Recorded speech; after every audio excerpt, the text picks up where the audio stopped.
সম্মানিত দর্শকবৃন্দ, আসসালামু আলাইকুম। কয়েকদিন থেকে আসলে আমার মহিষগুলোকে ঘাস খাওয়াইতে পারি নাই, ব্যস্ততার কারণে ঘাস খাওয়াইতে পারিনি।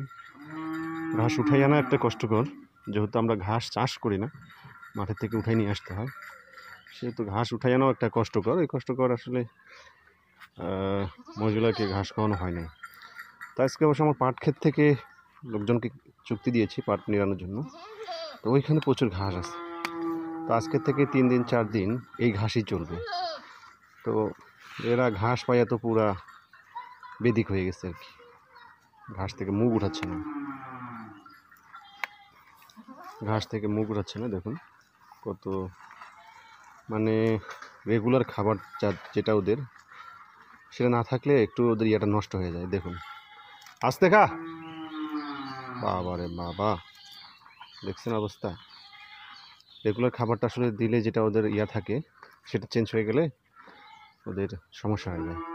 তো ওদেরকে তো আমি প্রতিদিন ঘাস খাওয়াইতাম 1 বস্তা করে।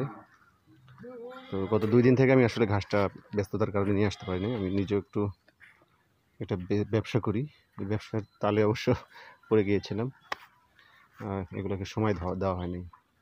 আর আজকে গোসল করানো হয়েছে, মাশাআল্লাহ দেখতেছি শোল সিলসিলা।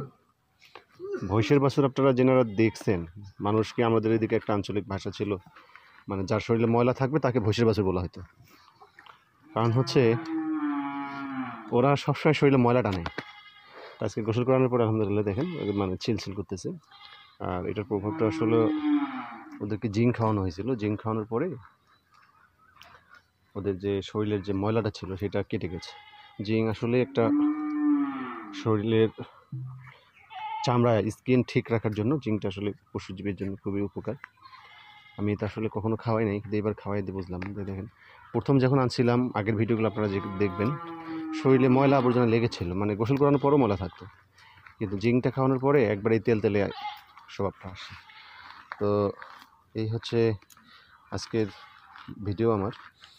এরকম নিয়মিত ভিডিও যদি পেতে চান অবশ্যই আমার চ্যানেলটা সাবস্ক্রাইব করবেন, আর ভালো কোনো পরামর্শ থাকলে অবশ্যই দিবেন।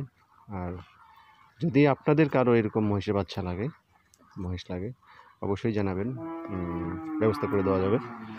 আর মহিষ হচ্ছে শখের একটা জিনিস, ঐতিহ্যের একটা জিনিস। এককালে আমাদের এই অঞ্চলের মানে টাকা পয়সাওয়ালা, সম্পত্তিওয়ালা, জমিওয়ালা যারা ছিল তাদের মহিষ ছিল, কিন্তু সময়ের কালে মহিষটা আসলে এলাকার থেকে উঠে গেছে।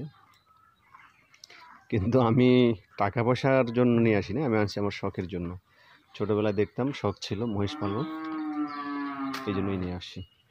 এটা বাদে যদি আমি গরু নিয়ে আসতাম, আমি এতদিনে একটা চালান উঠাই ফেলতে পারতাম। একটা চালান উঠাইলেই 20,000 টাকা তো লাভ থাকতোই, কিন্তু মহিষগুলো তো লাভ বাইর হয়ে যাবে।